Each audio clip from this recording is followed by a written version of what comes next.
Ai ferri corti, Forza Italia e Fratelli d'Italia in Sicilia per diktat sulla Lantieri. Non deve accompagnare il governatore a Piazza Armerina e divorzio tra Lega ed MPA. Per Lombardo, occasione persa.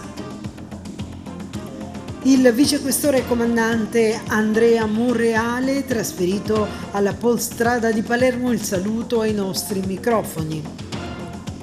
Carenza di medici in Sicilia, ne arrivano 37 dall'Argentina, ma il fabbisogno è di 1494. A Licata gli agricoltori chiedono un dissalatore, può lenire i disagi della categoria profondamente provata da crisi e siccità. Intervento della Regione per arginare il prezzo dei biglietti aerei solo per i voli diretti, i primi che vanno in sold out, quelli con scalo restano a cifre esorbitanti. Ergastolo per Filippo Sciara, riconosciuto dalla moglie e dalla nipote di Diego Passafiume, ucciso nel 93. La Domenica delle Palme ad Agrigento e le rappresentazioni religiose a Ioppolo e Cianciana.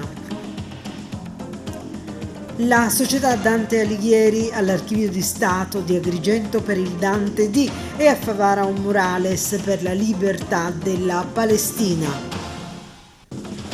Tifosi in festa per la vittoria dell'Akragas sull'Igea Virtus.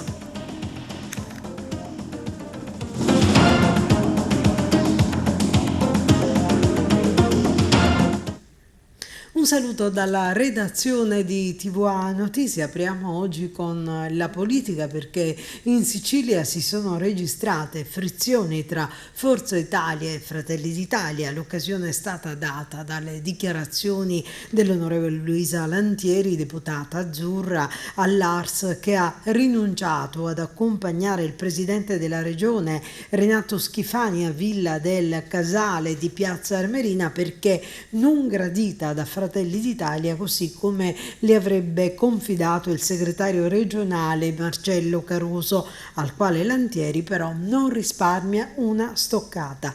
Dice: credo che il segretario regionale di Forza Italia avrebbe dovuto sin dall'inizio difendere il mio diritto di unica parlamentare della coalizione della provincia e per di più di Piazza Armerina ad essere con il presidente, e comunque, continua la Lantieri, è inconcepibile che Fratelli d'Italia abbia prima posto le condizioni alla mia presenza e poi si sia presentato alla visita. E intanto è finita la lunga luna di miele tra MPA e Lega. Lo conferma una dichiarazione di Raffaele Lombardo dopo un incontro avvenuto a Catania con Salvini. Diciamo che per ben 2 volte questo patto federativo non ha avuto fortuna, dice, e dire che a sollecitarlo è stato proprio il vice premier. Peccato, si sarebbe dato vita, secondo Lombardo, almeno in Sicilia, ad un terzo polo dal peso e dalla dignità pari a Fratelli d'Italia e Forza Italia. E lascia Agrigento il vicequestore e comandante della Polstrada Andrea Monreale, che verrà trasferito a Palermo. Noi lo abbiamo sentito nel corso di questa intervista. Se dovrebbe riassumere questa lunga esperienza. 11 anni sono 11 anni, ha detto bene, lunga. Per me è volata. Quindi significa che io sono stato bene e mi auguro anche i miei collaboratori. Sono stati 11 anni pieni di tante cose.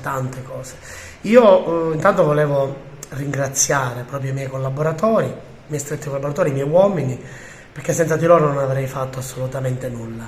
E poi ringraziare anche le associazioni sindacali che mi hanno sempre supportato, pur nel confronto, i vari questori che si sono succeduti qui ad Agrigento in questi tanti anni, con cui abbiamo collaborato in maniera molto proficua, tutti i colleghi anche della questura, sempre per l'ottima collaborazione, e ribadisco soprattutto i miei uomini, e ringraziare anche voi della stampa che mi avete supportato in questi anni. Abbiamo collaborato tanto, avete dato anche risalto a quello che noi abbiamo fatto, quindi vi ringrazio. Ringraziare anche i prefetti che si sono succeduti, con cui abbiamo collaborato su tanti aspetti, e ringraziare tutti gli altri delle altre appartenenti alle forze di polizia con cui abbiamo collaborato.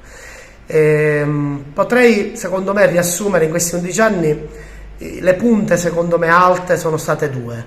Se vi ricordate, quando la Procura della Repubblica commissionò a noi uno studio per verificare che quello che per noi era un dato empirico, che ci accorgevamo, cioè che essendo stata trasformata la Secco-Randa in ex urbana principale, erano notevolmente diminuiti il numero degli incidenti e soprattutto dei morti, fosse supportato questo da dei dati scientifici.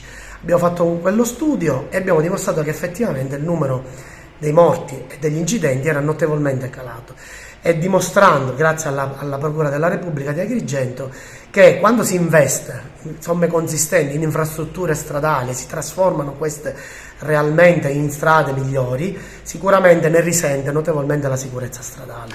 Affrontare Palermo sarà sicuramente un'impresa difficile, insomma, considerando anche la vastità del territorio e l'importanza anche come capoluogo della regione, insomma. Con quale spirito va a intraprendere questo nuovo incarico, comandante? Lo spirito di avere una grossa voglia di fare, perché io ringrazio la Polizia di Stato che mi ha dato questa grandissima opportunità, un ufficio importante, il capoluogo di regione, con la presenza anche del Presidente della Repubblica che è di Palermo, e con un numero ovviamente di uomini notevolmente superiore, con autostrade importanti, quindi da parte mia c'è tutta la voglia di fare bene e tanto.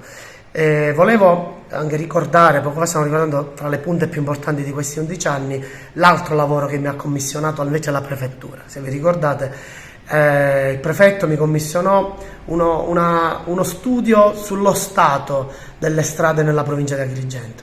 Se vi ricordate, purtroppo il risultato di quello studio non fu grandioso, perché c'è tanto ancora da fare sulle strade della provincia di Agrigento, e quello voleva essere stimolo per tutti gli enti proprietari di migliorare la viabilità e l'asse viario della provincia di Agrigento. Ecco, riassumendo, erano queste 2, secondo me, le punte più importanti, e ringrazio la prefettura e la procura di aver affidato questi lavori così importanti alla Polizia Stradale di Agrigento. Medici in Sicilia, appello che viene reiterato quasi quotidianamente sulle pagine della cronaca e della stampa. Questa volta le stime sono di circa 1494 che ne sarebbero necessari alla Sicilia, e l'assessorato alla sanità si rivolge all'Argentina, paese dal quale ne arriveranno prossimamente 37. A rendere più difficile la situazione comunque non solo il numero chiuso nelle università italiane, ma anche la fuga dei sanitari italiani all'estero, che ne riconosce la professionalità con turni adeguati ai contratti e stipendi più alti. Parliamo adesso di agricoltura e siccità, perché gli agricoltori di Licata chiedono un dissalatore. Vediamo. Oggi tutti in piazza per avere un dissalatore per Licata e per i comuni limitrofi. Butera, Licata, Palma di Montechiaro, dal punto di vista della produzione agricola e non solo, sono un'unica cosa. La presenza dei rappresentanti delle 3 amministrazioni è stata estremamente significativa, la partecipazione dei cittadini e degli operatori del settore è notevole. Bisogna lavorare per dare soluzione a questo drammatico e annoso problema, sia per usi irrigui sia per usi civici. Qualsiasi linea di intervento che possa portare a soluzione, ben venga. Abbiamo lavorato e continueremo a farlo in questa direzione. Anche lei qui presenti a Licata, per questa manifestazione è importante per l'acqua. Assolutamente sì, non potevamo non esserci. Oggi è una domenica delle Palme un po' particolare, perché vi è questa piaga così forte della siccità, dell'assenza di risorse idriche. Abbiamo turni nelle abitazioni che superano i 15 giorni, veramente inaccettabile. Un'agricoltura in ginocchio, un'agricoltura che senza acqua non può produrre le primizie delle quali troppo spesso ci vantiamo senza prenderci cura. Non potevamo rimanere silenti all'appello di consacra, ho bisogno di due soluzioni, due tipologie di soluzioni, una immediata, l'altra sistemica. Quella sistemica sono i depuratori, no, questa terra non può farne più a meno. L'altra immediata è un'ordinanza contingibile urgente che riavvii i depuratori di Gela e quello di Porto Empedocle, che per quanto non diano acqua potabile ma è un'acqua consona all'uso umano, possono lenire la disperazione di questi giorni. Come è andata oggi? Allora, oggi penso che è andata bene perché finalmente abbiamo fatto una cosa molto importante, fare sentire la nostra voce per il dissalatore. Oggi questa manifestazione, il significato per Licata? Oggi per Licata questa è una manifestazione importante, ma con grande rammarico devo dire che ci siamo in pochi. E questo è un dato preoccupante perché il problema dell'acqua riguarda tutti, non solo gli agricoltori ma anche ai comuni cittadini. Quindi con grande rammarico oggi dico che ci aspettavamo sinceramente tantissime, molte più persone rispetto a quelli che siamo. Ad ogni modo anche noi con il nostro poco speriamo di raggiungere tanto. L'obiettivo dell'amministrazione comunale è quello di essere a favore a qualsiasi iniziativa per fare in modo che arrivi acqua alla nostra città. Abbiamo deciso di partecipare perché riteniamo questa degli agricoltori una battaglia giusta e di civiltà perché a fronte della desertificazione dell'acqua che sta diventando una risorsa sempre più scarsa sia per gli usi irrigui che anche per gli usi civili, occorre che la politica si faccia carico di questo problema e una volta per tutte, al di là delle inutili promesse o delle inutili perdite di tempo, si inizi a programmare un percorso che sia celere ma al tempo stesso di medio periodo per risolvere questo problema. L'acqua è vita, io ero piccolino quando sentivo purtroppo parlare di diga Gibbesi e altre infrastrutture mai realizzate. Oggi patiamo una turnazione idrica che è insostenibile, oltre che una sofferenza nel comparto agricolo che per noi è vita, è il tessuto che regge in piedi la nostra economia, un comparto che è in sofferenza. I cambiamenti climatici purtroppo non fanno ben sperare, quindi abbiamo la risorsa che è costituita dal mare, abbiamo la tecnologia, abbiamo il sole, possiamo realizzare un installatore che probabilmente è la risposta infrastrutturale a una crisi, a un'emergenza costante. La politica deve essere presente senza alcuna contrapposizione di sorta e speriamo che sia il momento giusto, considerato che la Regione Siciliana ha istituito un'unità di crisi perché devono essere sottoposte al governo nazionale delle proposte. Noi abbiamo un'altra strada da poter percorrere che ci vede legati ai comuni di Gela e Viterbo con il progetto Argo Cassiopea. Potremmo chiedere una partnership ad ENI per accompagnarci in questo importante percorso. Torniamo a parlare di Caro Voli, in questi giorni veramente al centro dell'interesse di tanti, perché gran parte dei 30 milioni di euro che ha stanziato la regione siciliana per rimborsare i siciliani relativamente al costo dei biglietti da e per la Sicilia, che in concomitanza con le festività pasquali hanno costi stratosferici, potrebbe configurarsi come uno specchietto per le allodole. La misura difatti riguarda i voli diretti, cioè i primi ad andare in sold out. In prossimità delle feste restano spesso solo disponibili le tratte con scalo intermedio e i prezzi in molti casi vanno da 700 a 1000 euro solo l'andata, con un rimborso che mediamente si aggira sui 75 euro. Dunque ancora una volta questi rimborsi si annunciano per pochissimi e quindi con sostegni molto limitati per i viaggiatori siciliani. Campagna antincendio, il governatore Schifani ha consegnato attestati ai volontari della protezione civile. Siamo venuti qui proprio per ringraziarli per quello che faranno, per il corso che hanno sostenuto e per l'aiuto che porranno in essere nei confronti di un sistema che è cambiato, quello degli incendi, quello della siccità. Abbiamo bisogno di queste persone che ce la mettono tutta, lo fanno con disinteresse. Questo è il popolo siciliano. La mia presenza oggi voleva attestare questo, un grazie di cuore. Quest'anno con il Presidente Schifani abbiamo deciso, sulla base delle indicazioni del Dipartimento di Protezione Civile e del Comando del Corpo Forestale, di anticipare la campagna antincendio per la prima volta al 15 maggio.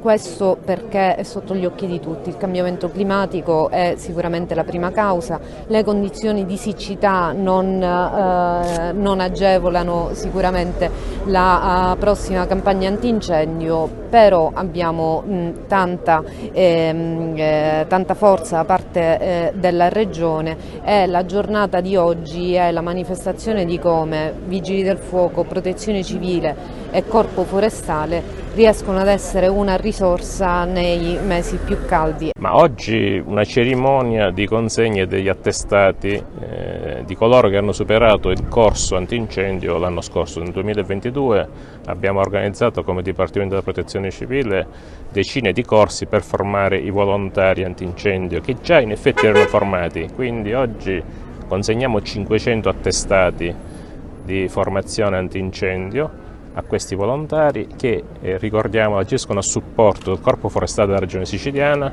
e dei Vigili del Fuoco in tutte le emergenze incendi, ma non solo, ma anche nella prevenzione e nel pattugliamento. È una giornata importante perché, vedete, le immagini stesse lo dicono, c'è un grande coinvolgimento del mondo del volontariato che ha assunto oggi un ruolo importante, che è stato anche riconosciuto dalla legge regionale dell'anno scorso, che riconosce appunto il ruolo del volontariato a supporto dello spegnimento. È una legge innovativa che mancava nella regione siciliana e finalmente dà pari dignità ai nostri volontari, alla protezione civile in tutte queste attività, e quindi oggi idealmente consegniamo questi volontari e quelli che saranno formati. Abbiamo in corso altri corsi al Presidente della Regione, appunto perché si possa rendere tutti un servizio ai cittadini siciliani. Restiamo a parlare delle attività della regione siciliana perché il governatore Schifani si è recato a Villa Romana del Casale di Piazza Armelina e ha detto: abbiamo avviato la procedura per affidare entro qualche giorno i lavori che consentiranno di eliminare i ristagni di acqua e la formazione di muschi dal peristilio della Villa Romana del Casale, così da restituire completo decoro all'ambiente. Ma sentiamo dalla sua voce. Abbiamo voluto fare personalmente un sopralluogo per renderci conto dello stato dei luoghi di questa bellissima Villa del Casale. Nel giro di pochi giorni interverremo subito con lavori d'urgenza per eliminare le macchie di verde di acqua piovana. Vi sono in preparazione 2 appalti per gli interventi più importanti, uno partirà a breve di 3 milioni, l'altro nel giro di un anno. Siamo presenti, ci sta a cuore la tutela del patrimonio artistico monumentale della nostra regione e faremo di tutto perché questo avvenga. Hanno affermato in aula di aver visto in faccia chi ha ucciso l'imprenditore Diego Passafiume e Filippo Sciara della famiglia mafiosa di Siculiana, che è stato condannato per omicidio all'ergastolo. I giudici della Corte d'Assise di Agrigento, presieduta da Wilma Angela Mazzara, hanno depositato nei giorni scorsi le motivazioni della sentenza. Per oltre 25 anni il delitto è rimasto un mistero, sebbene avvenuto in presenza di alcuni testimoni oculari, ma è stata proprio la testimonianza di 2 donne, la moglie e la nipote della vittima, a riconoscere il killer. Entrambe, prima della sentenza, sono state nuovamente interrogate in aula a sorpresa per valutarne l'attendibilità, che comunque è stata pienamente riconosciuta. Parliamo di sbarchi senza fine e tragedie senza fine, perché sono dispersi 3 migranti durante il trasbordo dalla barca di circa 12 metri alla nave cargo petroliera Volt. Sono un siriano, un bengalese e un etiope caduti in mare. A bordo vi erano 139 migranti, tra cui una donna, partiti a loro dire da Sabratha in Libia, ed è il terzo episodio e i dispersi salgono a 5, compresa la bambina di 15 mesi del Camerun, della quale vi abbiamo dato notizia sabato. I 139 migranti sono stati trasbordati sulla motovedetta della Guardia Costiera che li ha portati al Molo Favarolo a Lampedusa. Molti dei 139 hanno riferito di avere pagato da $3.000 a $7.000 ciascuno per imbarcarsi sul natante. Adesso diamo spazio alla consueta ampia pagina che in questa settimana noi abbiamo deciso di dedicare alla Pasqua. Apriamo con la Domenica delle Palme che si è svolta un po' ovunque, ad Agrigento e in provincia. Partiamo da Agrigento con questo servizio di Carmelo Lentini. Dopo una breve interruzione dovuta al Covid è ripartita la sacra rappresentazione dell'entrata di Gesù a Gerusalemme.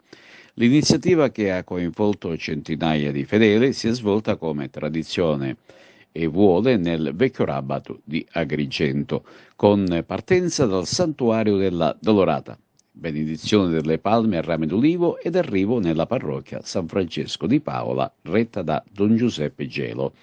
Con questa Domenica delle Palme inizia la Settimana Santa e le due arciconfraternite cittadine sono in grande movimento per organizzare riti e la processione del Venerdì Santo. Ritornando alla rappresentazione dell'entrata di Gesù a Gerusalemme, si è rivisto l'asinello con in groppa un giovane confrate dell'arciconfraternita della Dolorata che impersonava la figura di Gesù. Nel tardo pomeriggio, nella cattedrale di San Gerlando, concerto di musica sacra a cura della banda Vincenzo Bellini e con il coro diocesano. Le due arciconfraternite hanno partecipato intonando i classici canti Dove vai Madonna mia e Si versate lacrime. Al nostro microfono il presidente dell'arciconfraternita della Dolorata, Alfonso Cutaia. Oggi è giornata molto importante per la confraternita, per l'arciconfraternita della Madonna dei Sette Dolori della Dolorata di Agrigento. Abbiamo qui con noi il nuovo presidente della confraternita, Alfonso Cutaia. Allora si rinnova un rito, quello dell'entrata di Gesù a Gerusalemme, dopo tantissimi anni anche della pausa dovuta al Covid.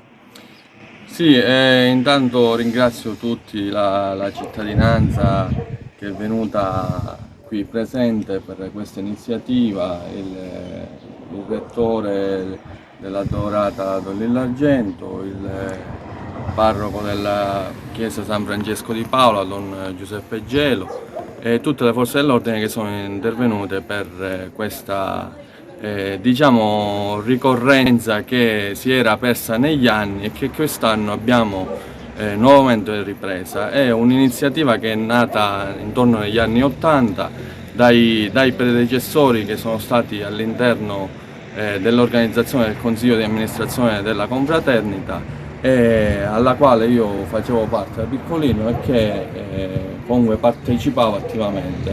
Quest'anno abbiamo avuto l'idea e la collaborazione di tutti i confrati per nuovamente riprendere questa tradizione e questa ricorrenza, che è una cosa bella che va a raffigurare Gesù all'interno dell'orto degli ulivi.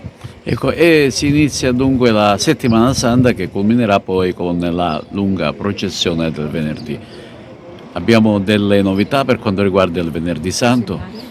Per quanto riguarda il Venerdì Santo ci saranno nuove novità, nuove iniziative collaterali, la mostra che è attualmente in corso presso la Chiesa del Purgatorio, poi ci sarà un concerto in cattedrale della banda Bellini con il coro diocesano e poi si arriverà fino al Venerdì Santo con la tradizionale processione dei due simulacri che percorrerà le vie della città, ripercorrendo il percorso storico che è stato ripristinato subito dopo il Covid.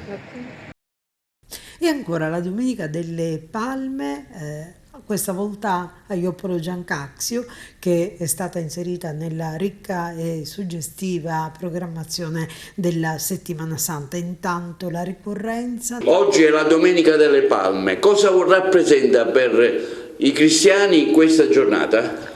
È una giornata importante perché dà inizio alla settimana delle settimane, che è la Settimana Santa, dove celebreremo il cuore della settimana, che è appunto il triduo del Signore crocifisso, sepolto e risuscitato. È un'esperienza di fede che attraverso anche la pietà popolare Ioppolo sta vivendo in maniera molto interessante e bella. Perché delle palme, il simbolo della palma? Il simbolo delle palme perché dell'oliva in particolare, Gesù che entra glorioso, osannato in Gerusalemme, quindi si ha la commemorazione di quell'evento, l'ingresso di Gesù in Gerusalemme, dove il popolo riconosce una parte della personalità di Gesù.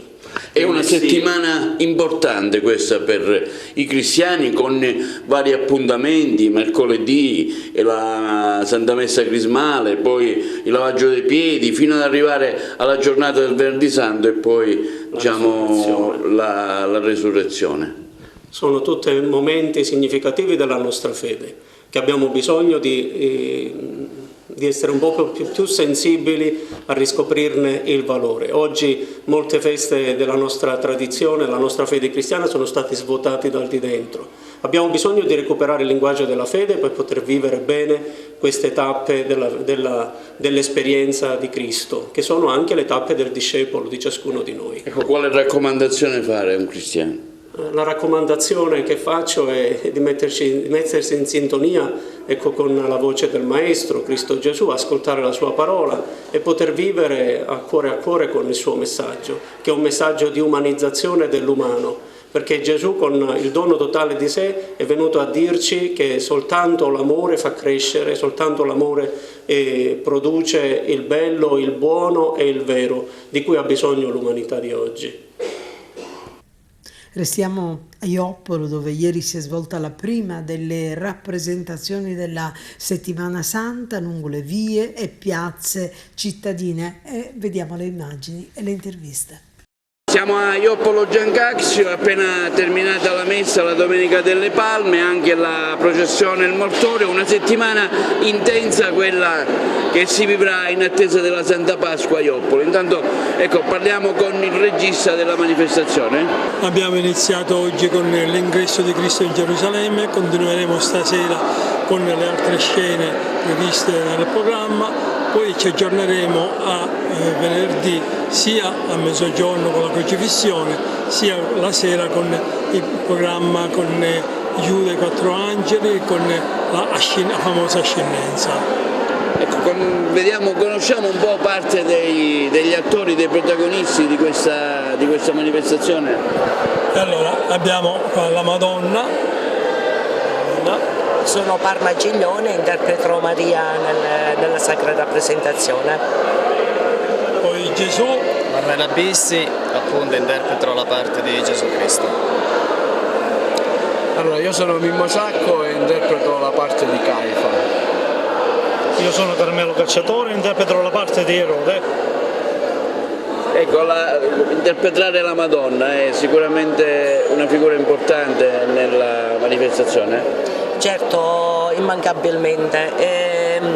Diciamo che nel momento in cui tu interpreti il personaggio vieni avvolto in una situazione particolare dove c'è una quasi trascendentalità tra la persona e la parte che reciti, perché devi trasmettere emozioni, devi far vivere quel momento, quell'attimo alle persone che ti ascoltano. Ecco, un lavoro anche importante da un punto di vista teatrale, no? Sì, ha detto bene Palmina, perché purtroppo qua non ne abbiamo. Vorrei far vedere certe foto di certi visi dei nostri anziani con una partecipazione emotiva che è veramente esemplare, proprio di esempio di partecipazione, di coinvolgimento. Spero che questo messaggio, che è anche un messaggio di speranza proprio oggi, per i particolari tempi che attraversiamo, che possa veramente regnare sempre. Ecco, una sua impressione? Beh, per me è molto Intanto è un onore perché sin da piccolino sono cresciuto con questa bellissima tradizione che il nostro paese ha sin dagli anni 70.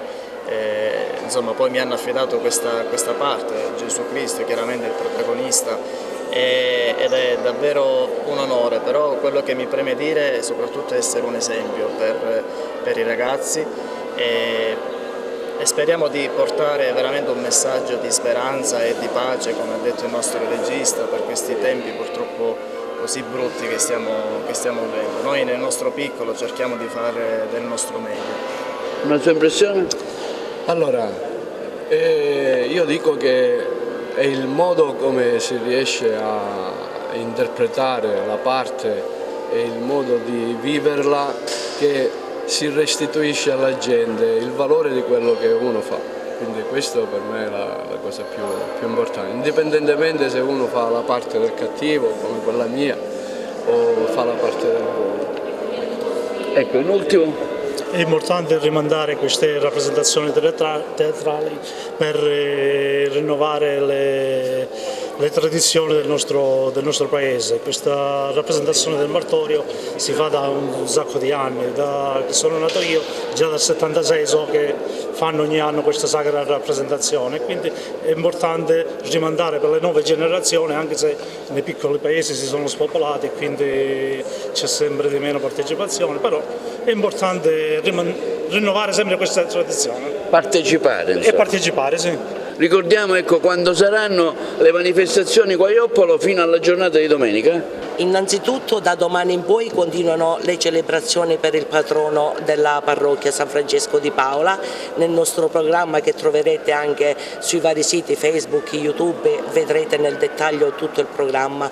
Poi noi come gruppo teatrale Tradizio Joppolese daremo appuntamento a venerdì mattina alle ore 11 con il processo, l'arresto, la Via Crucis e la crocifissione, e poi la sera alle ore 18:30 con il pentimento di Giuda, l'impiccagione di Giuda, la dannazione ovviamente prima e poi la scendenza.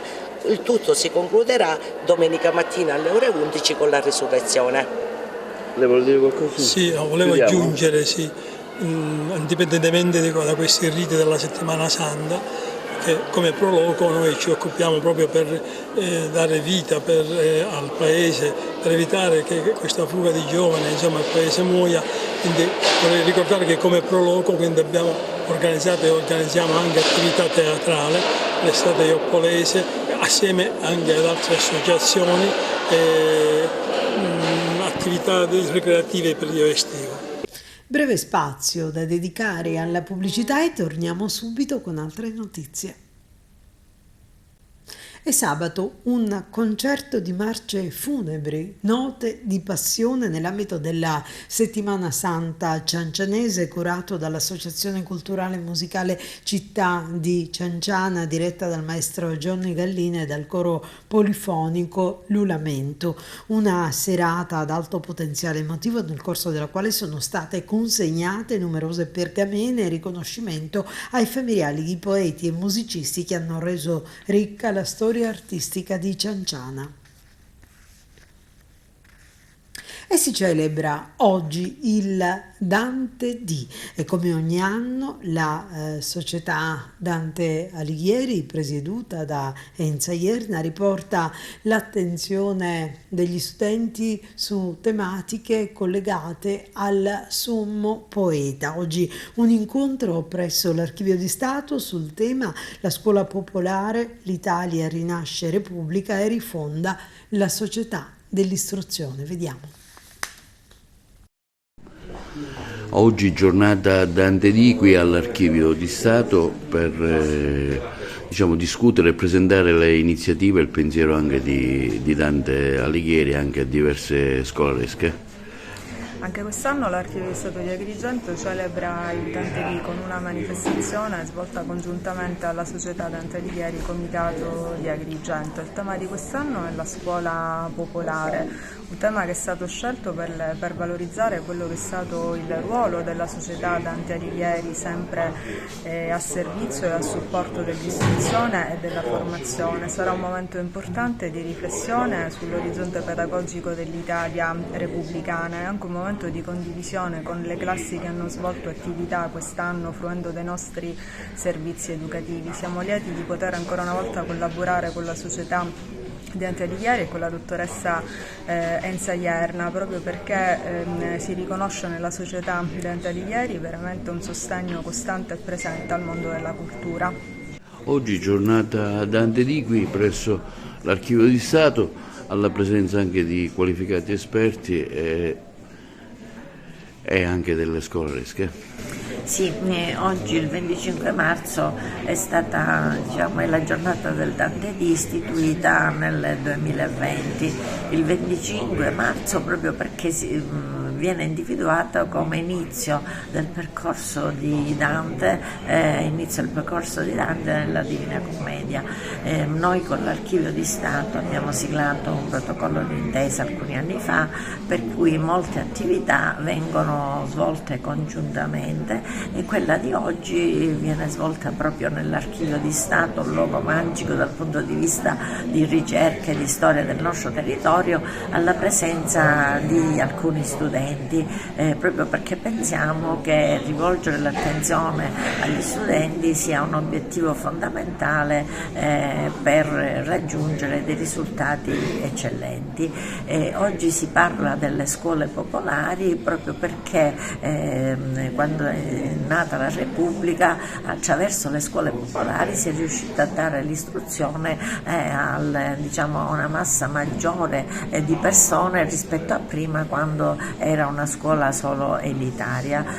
Attraverso quindi la formazione degli studenti, dei giovani, si è cercato di far raggiungere quelle conoscenze, quelle competenze che potessero essere utilizzate nella forma migliore del termine nella loro vita quotidiana per migliorare lo stato della nostra società di allora.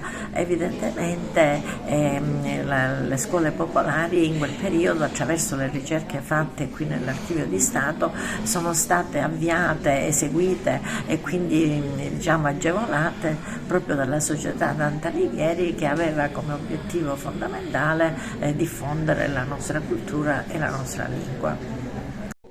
Professore Capraro, la sua testimonianza oggi?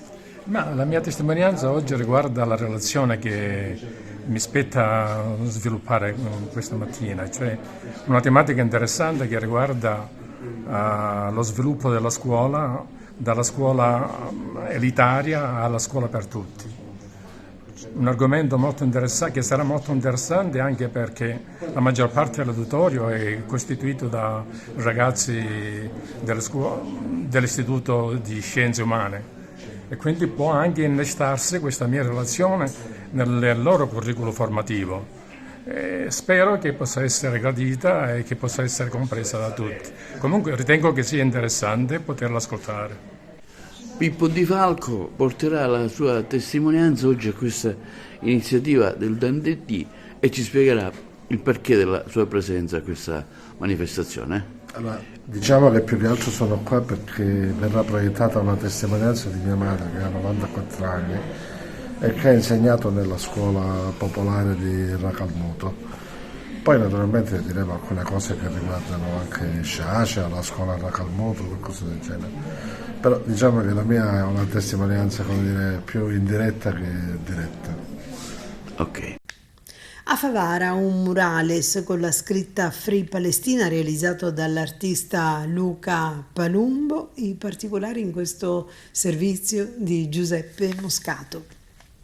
Free Palestina, un murales per dire che la Palestina deve essere libera. Parte anche da Favara questo segnale, questo grido per dire soprattutto stop al genocidio, stop alla guerra. Un murales voluto dal Consiglio Comunale e sposato da tantissime associazioni del territorio che l'artista Palumbo sta realizzando. Un momento importante che parte da Favara, un segnale di grande condivisione di quello che dovrebbe essere un'unica terra libera e abitate da tutti. Ma sentiamo alcuni dei protagonisti. Sì, oggi siamo qui a realizzare questo murales insieme a tante associazioni che operano sul territorio. Ricordo la CGIL, l'AMBI, l'Arci, ma anche Fabaria Donna, Area Zero, Centro Giorgi Santi, Immagina. Tutti assieme abbiamo appunto prospettato l'idea di lanciare un messaggio, che è un messaggio che innanzitutto è quello di condanna totale alla guerra, di promozione della pace e poi anche quello di riconoscere la Palestina come Stato sovrano. L'Italia conosce bene questo processo di unificazione e legittimazione nazionale che parte con il Risorgimento e che si conclude con la Resistenza, quindi noi italiani sappiamo cosa significa e quindi dobbiamo stare dalla parte della Palestina, due popoli, due stati. Oggi siamo qua proprio per la realizzazione di questo murales, per dire sì alla Palestina, sia di Israele, per l'autodeterminazione dei due popoli. Noi perseguiamo quella che era la linea politica di Arafat e di al-Fatah, cioè due stati per due popoli, affinché assolutamente tutti e due i popoli abbiano una loro casa, un loro Stato e siano assolutamente autodeterminati e che si dica no a questa guerra e che finisca questo genocidio. Era un atto dovuto, un atto simbolico ma dovuto. Quando i miei consiglieri comunali mi hanno proposto questa iniziativa l'ho accolta subito con grande piacere perché c'è troppo silenzio intorno a questa tragedia. Siamo stati tutti pronti giustamente a manifestare la nostra solidarietà al popolo ucraino. Oggi vedo purtroppo troppo silenzio e stiamo vedendo dei massacri di civili inermi, migliaia di bambini massacrati e addirittura sono iniziate le morti per fame dei bambini nei territori palestinesi e questo non è possibile farlo passare in silenzio. Oggi non stiamo sicuramente risolvendo il problema, ma stiamo gettando un seme, stiamo dimostrando la nostra vicinanza. Luca Palumbo, l'autore del murales, una frase semplice ma molto significativa. Direi proprio di sì, è una frase semplice ma significativa per quello che sta succedendo oggi. È una bellissima iniziativa, soprattutto quella che è stata promossa dal Consiglio Comunale all'unanimità, perché appunto, come hanno detto bene in questi interventi, non si può essere divisi in una situazione come quella della Palestina e oggi stiamo cercando di dire la nostra con la raccolta firme, stiamo cercando di dire la nostra con l'arte. Infatti sto realizzando questo murales che è un messaggio chiaro, un messaggio incisivo, con la speranza che questo messaggio venga recepito da molti. Tantissimi cittadini si chiedono cosa poter fare per la Palestina. Ci sono 45.000 morti tra civili, una catastrofe umanitaria. Forse l'unica cosa che possiamo fare è mostrare una solidarietà ai fratelli palestinesi riconoscendo il loro Stato. Allora cosa stiamo facendo? Un'associazione schierarsi a livello nazionale, dobbiamo arrivare a raccogliere 50.000 firme. Con 50.000 firme depositeremo una legge di iniziativa popolare al Senato dove chiediamo il riconoscimento dello Stato palestinese con capitale Gerusalemme Est. Assolutamente sì, dobbiamo finire lo sterminio del popolo palestinese che purtroppo è in guerra da circa poco meno di 80 anni, ha diritto ad avere il suo Stato, i suoi figli, i suoi bambini, i suoi uomini hanno diritto a una vita civile, a una democrazia. La mia presenza qui vuole essere oggi un altro segnale di presenza per dire che finalmente un massacro senza precedenti va fermato, perché è il massacro di un popolo che va bloccato e noi sosteniamo da tempo e lo ribadiamo ogni qualvolta possiamo e lo ribadisco anche qui io stasera, che ormai la comunità internazionale deve prendere coscienza di un fatto, che la guerra va fermata, che questo popolo non può essere massacrato e soprattutto che la soluzione definitiva è quella in quella striscia di territorio, in quel territorio di due popoli e due stati. L'essere umano nasce libero e tale deve restare sino alla morte. Nessuno può arrogarsi il diritto di pensare che la mattina si svegliano e si prendono territori, si bombardano, si fanno morire di fame ragazzi, bambini, donne, solo perché vorrebbero impadronirsi della terra del vicino. Parte anche da Favara il grido di tante associazioni, della CGIL, di tanti cittadini per dire due popoli, due stati. e si chiama Leandro Olivieri, è un giovane ingegnere romano il quale un po' per passione, un po' anche per impegno civile, sta percorrendo in bici lo stivale fermandosi a raccogliere i rifiuti lungo le spiagge del suo itinerario. Ieri lo ha fatto a Menfi e a Ribera. È partito da Ventimiglia nelle settimane scorse, ha già percorso tutta la costa ligure, proseguendo poi lungo le regioni tirreniche di Toscana, Lazio, Campania, Calabria e raggiungendo la nostra Sicilia. E adesso passiamo allo sport. In chiusura c'è grande festa tra i tifosi dell'Acragas che ieri ha vinto per 3-0 la partita contro l'Igea Virtus. Vediamo cosa ci dice al riguardo Carmelo Lentini. Si interrompe al Seneto la lunga serie positiva esterna della nuova Igea Virtus pilotata dall'esperto Francesco Di Gaetano. Si tratta della prima sconfitta stagionale esterna del girone di ritorno e maturata contro un Acragas combattivo ma anche voglioso di conquistare l'intera posta in palio. Una vittoria che consente al complesso acragantino di avvicinarsi sempre più all'agognato traguardo finale della salvezza. Una gara molto combattuta, affrontata da entrambe le squadre che hanno risentito parecchio dell'importanza dell'alta posta in palio, mostrando parecchio nervosismo. Alla fine ad accaparrarsi i 3 punti è stato il Gigante, che ci ha creduto di più, sfoderando una prestazione esemplare ed una maggiore concentrazione. Senza 3 giocatori fondamentali del calibro di Sanseverino e Puglisi squalificati e Capitan Cipolla infortunato, la squadra di Coppa ha disputato una delle migliori gare interne del campionato. Primo tempo avaro di tiri pericolosi, salvo l'azione che ha regalato il vantaggio ai padroni di casa. Infatti Litteri al 30° si invola solitario in area avversaria, ma viene agganciato dal portiere argentino Staropoli in uscita disperata. E il rigore dagli 11 metri trasforma lo stesso ex bomber Neo. Il primo tempo si conclude senza ulteriori sussulti e al ritorno in campo la nuova Igea sembra avere una marcia diversa, ma offre il fianco al contropiede biancazzurro, che si rende pericoloso con i vari Grillo, Di Mauro e lo stesso Litteri. Il raddoppio arriva al 78°, Grillo batte un corner, Litteri viene trattenuto platealmente per la maglietta in piena area nel momento di concludere in rete, e l'autore di questa trattenuta è stato Della Guardia. L'arbitro non ha dubbi ed assegna un secondo penalty. Trasforma con un cucchiaio alla Totti lo stesso Grillo. Oramai saltano gli schemi, la nuova Igea cerca di ridurre lo svantaggio e al 90° il nuovo entrato Gonzales fa tris a conclusione di un'azione portata avanti da Casa di Dio. Grazie a questa vittoria l'Acragas si ritrova a più 13 sulla zona play-out e guarda al futuro con maggiore serenità. Giovedì prossimo si gioca l'infrasettimanale pre-pasquale. L'Acragas sarà impegnato sul campo del Reggio Calabria. Per quanto riguarda le altre gare in programma, perdono tutte quante dunque le squadre di bassa classifica e ciò consente all'Acragas di portare, come abbiamo detto poc'anzi, a 13 i punti di vantaggio. Entrambe con il Canicattì, e stiamo parlando anche della Nuova Igea, si ritrovano a quota 38 e vedono con ottimismo il traguardo di un'onorevole salvezza. Giovedì prossimo si ritorna in campo per giocare l'infrasettimanale pre-pasquale con l'Acragas che renderà visita al Reggio Calabria.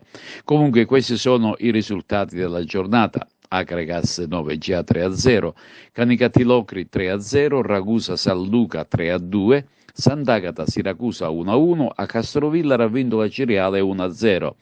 A Gioia Tauro il Portice è passato per 3-2, la Vivonese ha battuto il Reggio Calabria per 1-0, mentre nell'anticipo del sabato il Real Casalnuovo ha superato la San Cataldese per 2-1. Hanno riposato questa giornata Licata e Trapani.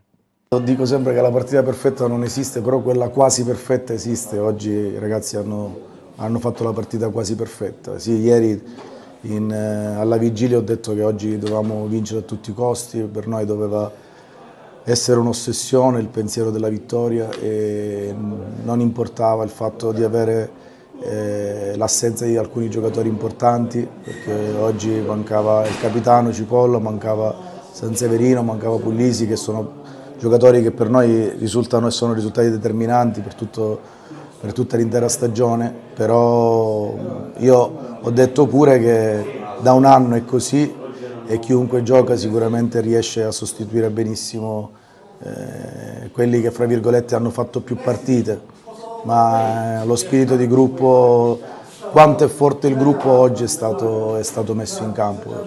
Inizio timoroso della tua area, adesso poi la squadra è cresciuta, si è rafforzata con la voglia, con il pensiero, con la determinazione e alla fine ha vinto con merito.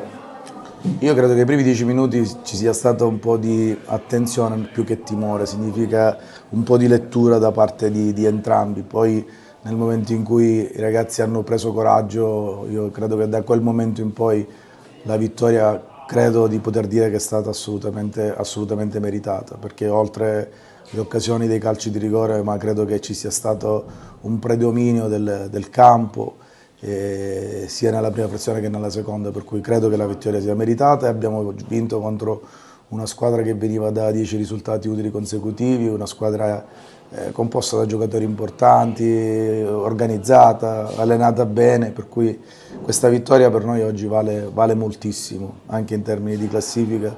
Vorrei definitivamente riposarmi un po' insieme ai ragazzi,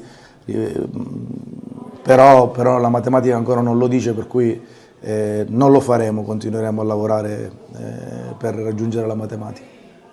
Mister Coppa, io da tifoso innanzitutto ti ringrazio perché ho un grande allenatore nella mia Io, mi dici questo? Cioè, mi porti alla salvezza 5 giornate in anticipo, cioè, penso che sei un grande allenatore. Io non lo so se sono un grande allenatore, io credo che là dentro voi avete un grande gruppo, credo che avete un gruppo di ragazzi che dovete tentare di, chiunque ci sarà, se ci sarà qualcun altro al posto mio, ma dovete tentare di mantenere, perché c'è uno zoccolo importantissimo là dentro, c'è una grande famiglia, l'ho sempre detto, quindi il merito soprattutto va a loro. Questi ragazzi ci hanno sempre creduto, a prescindere da chi fosse l'avversario. Credo che questi ragazzi hanno dimostrato, soprattutto in casa, è vero, perché noi non siamo una squadra tanto matura, non abbiamo tanti giocatori maturi, per cui in casa loro si sentono un po' più forti, no? Da un punto di vista mentale, del morale, però credo che nessuno mai in questo campionato ci ha messo sotto qui all'Esseneto, per cui dovete dire grazie ai ragazzi soprattutto. Poi io il complimento da parte di un tifoso come te me lo prendo, perché sappiamo i sacrifici che abbiamo fatto, i sacrifici che ho fatto, e quindi speriamo di festeggiare il prima possibile. In sala stampa il direttore sportivo Peppe Cammarata per commentare la vittoria netta dell'Akragas sia nel punteggio che anche nel gioco contro la nuova Egea Virtus, una vittoria che vale la salvezza? Ma a questo punto penso proprio di sì, dai, al di là della scaramanzia, per quanto riguarda la questione salvezza penso che ci siamo, anche perché ho visto che l'Ocri e San Luca hanno perso, perciò ormai ci sarà un solo play-out.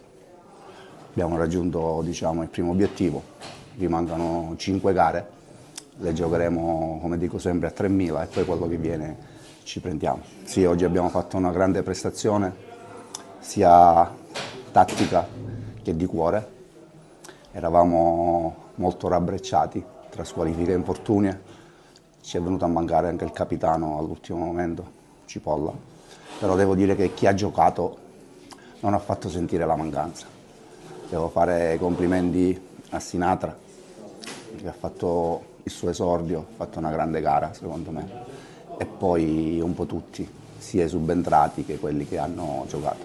Non dimentichiamoci che affrontavamo una squadra allenata bene, un allenatore di grande esperienza per la categoria, le sue squadre le conosco bene, cercano sempre di giocare a calcio, però penso che oggi hanno trovato un Akragas che ha coperto tutti gli spazi, ha preso tutte le seconde palle, e quando ho potuto fare male ha fatto male.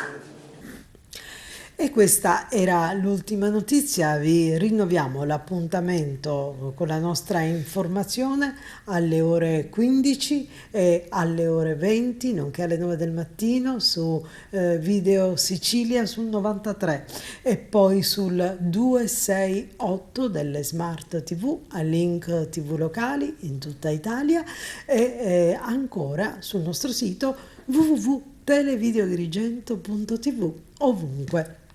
Grazie per essere stati con noi e appuntamento alle prossime edizioni.